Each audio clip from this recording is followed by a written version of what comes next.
It's been around 1 month since Cardano hit its all-time high, ADA down almost 30% since then. ADA holders on standby as ADA consolidates.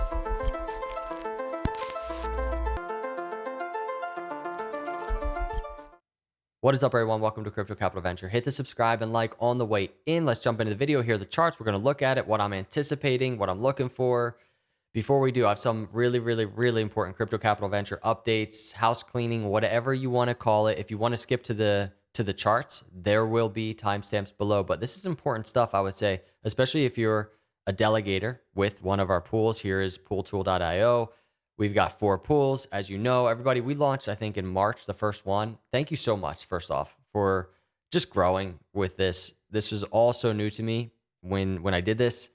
We're all learning, and it's been a really cool experience. It's been a really cool journey. I want to thank you.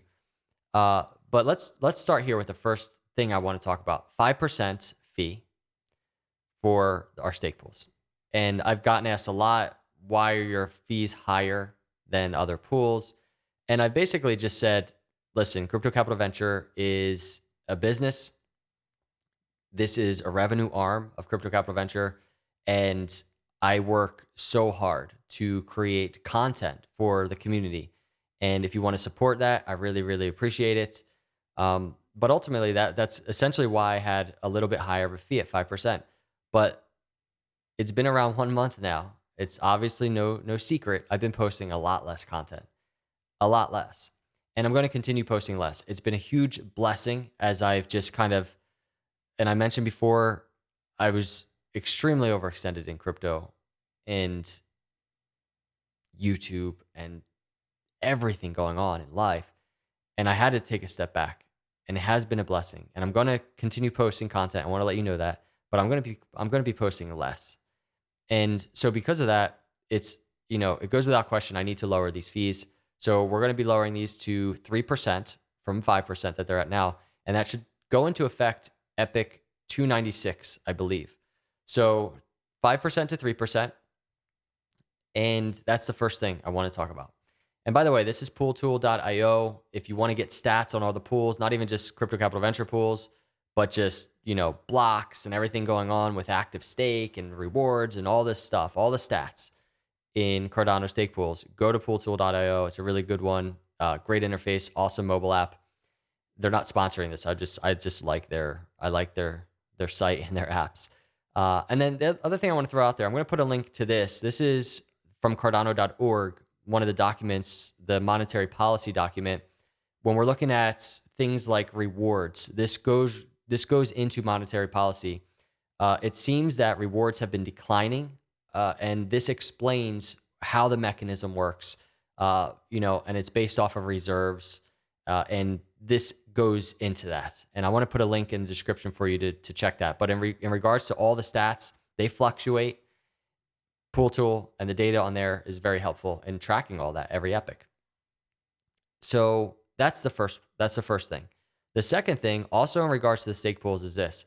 So we've mentioned just how Sarah and I want to, as we grow Crypto Capital Venture, not just the stake pools, but just in general, the recruiting firm, the YouTube, the stake pools.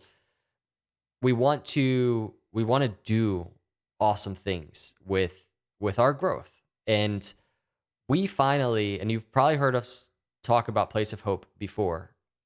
You've heard us talk about WQNT. We finally were able to visit Place of Hope. We traveled around 1 month ago, and we visited Place of Hope. And everyone, I'm not going to go into too much detail. I don't want this to be too long, but we're on this golf cart, just getting a tour of one of their facilities. And by the way, Place of Hope, just to give you info, is a faith-based state licensed organization focused on providing programs and services to end the cycles of abuse, neglect, homelessness, and human trafficking. We offer support to children, youth, and families in need. We're on this golf cart getting a tour of one of their facilities. And we went into one of the beautiful homes they have where they're, raising up these kids. We saw an education type of center, just beautiful facility, a brand new gym, and they have other facilities, and they're just doing amazing things. So 340 plus children and youth being cared for daily. So it's in their facilities, but it's also just in foster homes that are also taking part in this. But we were there and we're getting the tour, and I'm just like, this is very personal, but this is just me where I'm at right now. And since I've been just nonstop posting content, I want to share this with you. My heart has just been like, man, there is a world out there. There is a world out there that needs God's love, that needs attention. And I've had this like conviction of just, man, you need to step away a little bit, right? The charts that we see here they're great, right? We watch them, but it's just like nonstop, all day, every day. Twitter, YouTube content. This is just where I am. Here. I'm just speaking completely upfront with you right now. And I'm going to continue posting content, but it's just there's a priority shift going on in my personal life right now, and it's stuff like this. This is the stuff I want to do with my life. And um, long story short, we're going to be also taking from, now moving forward 50% of profits from our stake pools. So if you're a delegator, 50% of the profits will be going towards things like this that you see on the screen. Place of Hope, WEQNT, we want to continue to support. Whatever else God brings into our path that we can start helping and serving as we grow. So I want to throw that out there. So those are the two main announcements that I wanted to just kind of discuss. Now let's kind of try and pivot here to Cardano on the charts. This is it. The first thing, my last video, I wasn't very bearish, but I wasn't like, all-time high soon, right? I'm never like that, really. And by the way, I'm not a financial advisor, buddy. If you need a financial advisor, find one. I'm just, you all know it. I say it all the time. I'm just sharing the data. And my last video, it wasn't bearish, but I saw a comment. Somebody's like, man, I'm like sad after I saw that, or depressed after I saw your video. But I have to really just, what I see on the screen is very simple. It's lower highs, and we're in a descending triangle that formulated. We're in this consolidation phase, and we have to be prepared. At least I do. I have to mentally be prepared for like every scenario. So I want to talk about this story that's played out on the screen, because it plays into the macro story that we've talked about. So right now we have a new weekly candle, currently red. You can see it right there. It's just over an hour old. And it's been this story, and I don't mean to keep repeating myself, but Alonzo hard fork, Mary hard fork, Shelly hard fork. So Shelly consolidation to the 20-week moving average, Mary consolidation to the 20-week moving average, and it's no surprise, Alonzo consolidation to the 20-week moving average. Now, the thing I wanted to talk about real quick on the weekly chart is what I see here is there's a lot going on, but it's a glimpse of patience. Because if you look at post Shelly hard fork, this is a weekly chart. That's like a lot of patience, especially considering this dip and then just testing the 20-week moving average for weeks. And then again, post Mary hard fork, weeks and weeks and weeks, all-time high for a second, and then boom, all the way back down to under $1. Patience. We went through it. We tracked it. I mean, was I doing videos back here? I can't remember exactly, but we tracked all of this. And now here we are. And maybe it's a smaller scale, maybe it's a smaller time frame, but we have to be patient. And I say I have to be patient. And so when I'm trying to anticipate what patience looks like, I start digging into the charts. So we go to the daily chart, and I look at the daily chart and I say, okay, we had the 20-day moving average cross below the 50-day moving average. And by the way, the 50-day moving average, the blue line, very important, around $2.46. Now we had a very similar move coming off of the last all-time high, right? 20-day moving average crossing below the 50-day moving average. In that move, you can see Cardano kind of like danced with the 20-day, got above it, failed at the 50-day, and then boom, right back down to this general vicinity, right? Look at that. Here we are again, kind of on a smaller scale, 20-day moving average crossing below the 50-day, lower highs. Again, it seems like a descending triangle. And so Cardano, dancing with this 20-day moving average, 50-day, will it be tested again? $2.46 area? Maybe.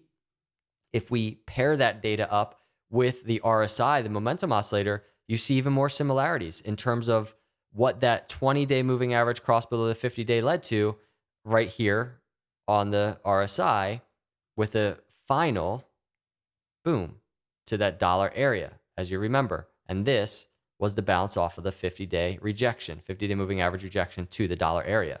So right here, boom. So here we are again, potentially maybe going to test the 50-day moving average. And this is where we start looking at confirmations. It's a really good confirmation data point. If Cardano breaks above the 50-day moving average, then we start looking for bullish confirmations. That is kind of a bullish confirmation. But if it fails, we have potentially a similar story that happened right here going into another low. So could look something like this. Will it even get to the 50-day moving average before that happens? Maybe not. Maybe we're in a just new downtrend from here on the RSI. So beyond the bullish confirmation for the 50-day moving average, to get there, we start looking at what's happening on the 6-hour. So a shorter term bullish confirmation would look like this. And there's the 50-day moving average, by the way, on the 6-hour chart, around $2.46. So we have, where's my Fibonacci?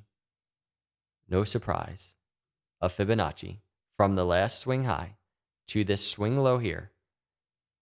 A Fibonacci resistance hit perfectly, confluent with the upper trend line of the descending triangle, a 618 around 228 to the 786 around 236. It's just another lower high. And it's just been a story of lower highs since the all-time high at the beginning of September. And it's just crazy to see that. It's crazy to see how often these Fibonacci's play out, because I've just been talking about them nonstop. And I sometimes get a lot of hate about it. Like, you say Fibonacci too much. But this is why, because it's not until we break these lower high areas, or on the flip side, higher low areas, until we're getting these short-term confirmations. And so we got no short-term confirmation as Cardano failed at that Fibonacci confluent with the upper trend line. And you just see it there. So again, not trying to sound bearish in this video. However, Cardano, there's room to the downside. There's room for rejection. And it's something I want to anticipate.